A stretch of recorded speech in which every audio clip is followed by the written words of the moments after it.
banyak sekali perusahaan-perusahaan peminjaman uang gitu ya, atau dari mulai bank, dari mulai leasing, dari mulai ada lagi sekarang yang lagi ini tuh adalah pinjaman online dan lain sebagainya itu. Nah, banyak yang menawarkan sesuatu yang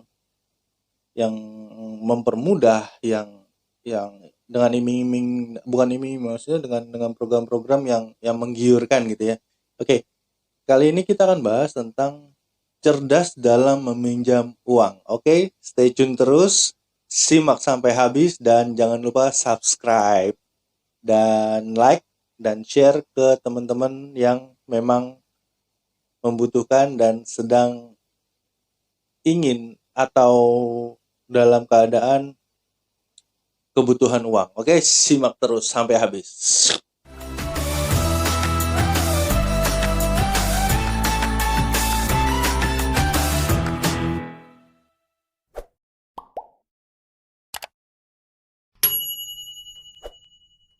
Hai hai hai, apa kabar teman-teman semua? Semoga hari ini lebih baik dari hari kemarin. Oke, perusahaan-perusahaan peminjaman uang gitu ya, dari mulai yang swasta, BUMN, terus bank, leasing, eh, pegadaian, atau banyak, ada juga yang yang bentuknya itu pinjaman-pinjaman online gitu ya. Nah, kali ini kita akan bahas tentang cerdas dalam meminjam uang gitu ya. Jadi ketika kita mau mau mengajukan pinjaman terhadap terhadap perusahaan-perusahaan tersebut, terhadap eh, jasa-jasa peminjaman uang ini gitu ya. Nah, kita juga harus harus mengetahui bahwa banyak hal-hal yang harus kita pikirkan sebelumnya gitu ya. Banyak banget hal-hal yang harus kita pikirkan sebelumnya, karena ketika kita tidak berpikir dulu, atau kita tidak menimbang dulu, kita tidak melihat kemampuan kita dan lain sebagainya, maka semuanya itu akan jadi bumerang, dan bisa jadi juga bukan hanya bumerang sih sebenarnya gitu ya, bisa juga jadi bom waktu yang dimana akan meledak suatu saat, ketika eh, waktunya atau time limitnya itu sudah mencapai 000 semua gitu kan. Biasanya kalau bom waktu kan kayak gitu ya. Jadi 10, 9, 8, 7, 6, 5, buar meledak. Oke. Nah, sama seperti pinjaman pinjaman ini, pinjaman uang ini. Jadi kita harus benar-benar memikirkan, atau cara-cara kita cerdas lah dalam memilih atau meminjam uang gitu. Sebenarnya sebisa mungkin sih menurut saya nggak perlu meminjam uang ketika kita memang memang tidak dalam keadaan sulit gitu ya. Tapi ketika kita dalam keadaan sulit ya, mau nggak mau, suka tidak suka, mungkin kita harus memang melakukan itu gitu ya. Nah, pinjaman-pinjaman ini banyak sekali modelnya gitu ya, dari bank yang berbunga, sampai dari bank yang syariah dan lain sebagainya gitu ya. Ada juga koperasi, ada juga kalau kita beli kendaraan itu via finance atau leasing gitu ya. Nah, bank-bank pun juga banyak sekali gitu, ada bank swasta, bank bank pemerintah gitu. Nah, dengan berbagai macam eh, promosi, dengan berbagai macam program gitu ya. Nah, terkadang banyak juga yang tergiur oleh program-program yang ditawarkan gitu ya. Tapi seperjalanannya se, se waktu perjalanan kreditnya itu malah jadi bumerang buat kita gitu ya, yang sampai sampai dikejar-kejar debt collector lah, sampai sampai ditagih-tagih lah, sampai datang ke rumah dan lain sebagainya gitu ya. Nah, banyak hal juga yang harus diperhatikan adalah seperti misalkan kayak pinjaman online. Nah, itu juga harus benar-benar kita pikirkan gitu.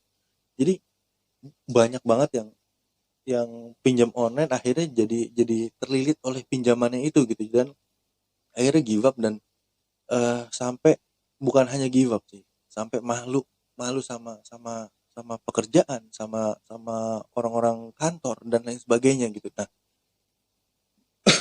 Nah, pinjaman-pinjaman itu juga benar-benar harus kita eh, sikapin, harus kita pilih dengan cerdas gitu ya. Nah, bagaimana cara ketika kita menyikapi pinjaman-pinjaman yang memang kita membutuhkan, kita benar-benar butuh untuk pinjaman itu untuk kita gitu, misalkan beli kendaraan atau misalkan kita beli beli aset seperti properti dan lain sebagainya gitu ya. Nah,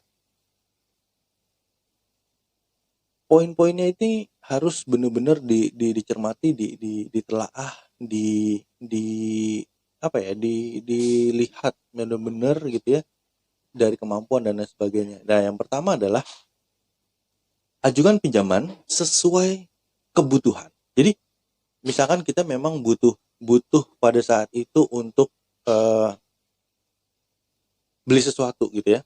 Nah, jangan melebihi itu.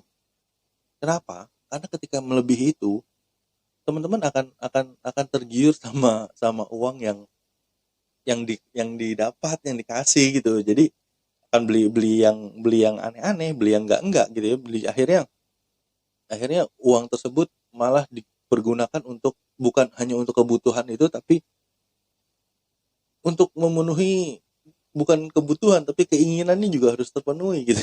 Jadi pisahkan dulu sih sebenarnya. Jadi antara kebutuhan dan keinginan. Jadi teman-teman kalau memang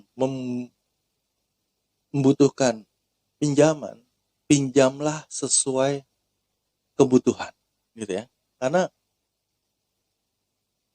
ya itu tadi gue bilang, karena kalau nggak sesuai sama kebutuhan, misalkan kita butuh cuma 2 juta, kita pinjam 5 juta gitu kan. Akhirnya malah kita nggak bisa bayar gitu.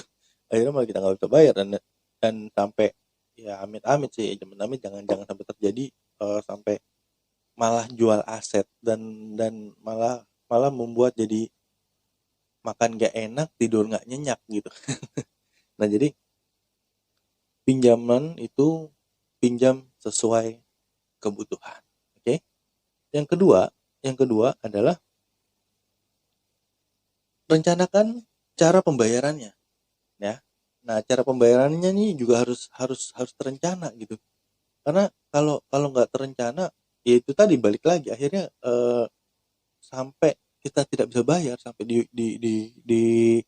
ditagih-tagih sama bank, sampai kejar-kejar debt collector, sampai ganti nomor dan lain sebagainya. Akhirnya ya itu tadi balik lagi makan gak enak, tidur nggak nyenyak gitu kan. Nah, ketika ketika kita melakukan melakukan hal yang sudah terencana gitu, misalkan oh saya mengajukan pinjaman 5 juta misalkan ya, gaji saya itu 5 juta, berarti saya bisa bisa membayar dalam waktu berapa lama nih gitu ya. Nah, uang spare dari gaji saya ini untuk bayar pinjaman ini kira-kira berapa ya. Nah, itu yang membuat kita jadi merencanakan merencanakan sebuah pembayaran untuk pinjaman kita gitu ya. Nah, ketika sudah terencana seperti itu, yakinlah bahwa teman-teman nggak akan eh, mangkir, nggak akan diuber-uber, nggak akan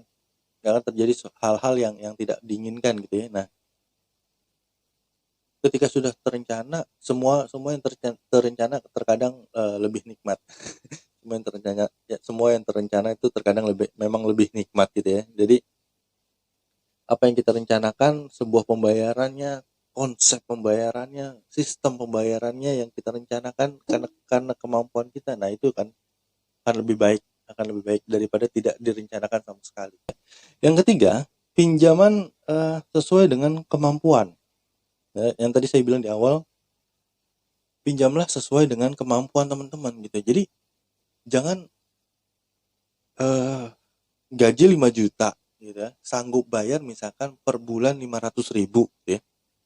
Nah, tapi minjemnya 100 juta, minjemnya 200 juta gitu ya. Kalau kita sudah merencanakan dengan baik sih is no problem, nggak ada masalah. Tapi yang jadi masalah adalah ketika pinjaman ini tidak direncanakan dan tidak sesuai dengan kemampuan. Konyol namanya. konyol banget. Itu jangan jangan sampai pernah dilakuin karena memang akhirnya jadi sengsara sendiri gitu. Jadi ya harus harus semuanya itu memang harus dipertanggungjawabkan gitu. Jadi poin yang ketiga tadi adalah eh, pinjam sesuai dengan kemampuan. Jadi jangan jangan jangan kita minjem eh, melebihi dari kemampuan kita gitu ya. Jadi lebih baik kurang dari kemampuan. Iya, melebihi dari kemampuan kita. Jadi kita kita nggak sampai nggak bisa bayar gitu kan. Nah itu kan sebuah satu hal yang konyol sih menurut gue gitu ya. Nah yang keempat patah four, oke. Yang keempat adalah eh, pertimbangkan resikonya, ya. Pertimbangkan resikonya. Ya kita sudah tahu tadi tadi sudah berkali-kali gue jelasin di awal bahwa resikonya adalah eh, terburuknya kita nggak bisa bayar, ya. Nggak bisa bayar. Jadi resiko-resiko tidak bisa bayar itu jadi malah akan membuat kita jadi makan gak enak, tidur gak nyenyak. Balik lagi. Ya, jadi benar-benar harus dipertimbangkan resikonya. Misalkan gini, eh, pinjaman di bank swasta, pinjaman di BUMN, di salah satu bank negara gitu ya, bank bank lokal, bank bank milik negara, misalkan dengan bunga sekian gitu ya. Nah, kita juga bisa mempertimbangkan resikonya gitu ya. Nah, berbeda dengan ketika teman-teman melakukan pinjaman secara online. Nah, pinjaman online ini buat gue suatu hal yang baru gitu ya, tapi beresiko tinggi. Mereka punya punya mereka punya teknologi yang luar biasa ya, yang luar biasa.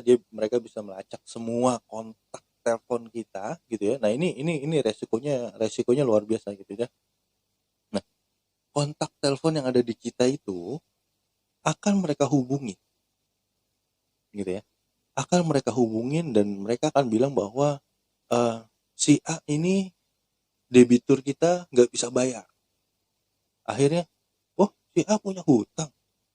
Nah, apa jadinya ketika kita punya kontak 1.000 orang, maka akan 1.000 orang yang tahu, bahkan lebih dari satu orang bisa bisa bisa berpencar lagi ke 10 orang, bisa berpencar lagi ke berbagai orang gitu ya. Nah, dari situ akhirnya bukan hanya tanggungan kita yang kita nggak bisa bayar gitu ya, malah sampai dengan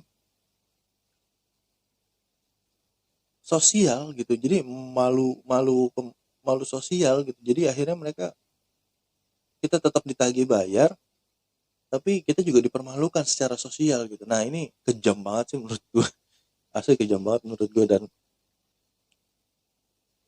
memang kita harus harus benar-benar pertimbangkan dulu resiko apa yang kita terima ketika kita melakukan pinjaman itu, terutama pinjaman online. Jadi teman-teman memang benar-benar harus melihat ketika benar nggak sih kita benar-benar ingin minjem gitu ya, dan lain sebagainya. Oke.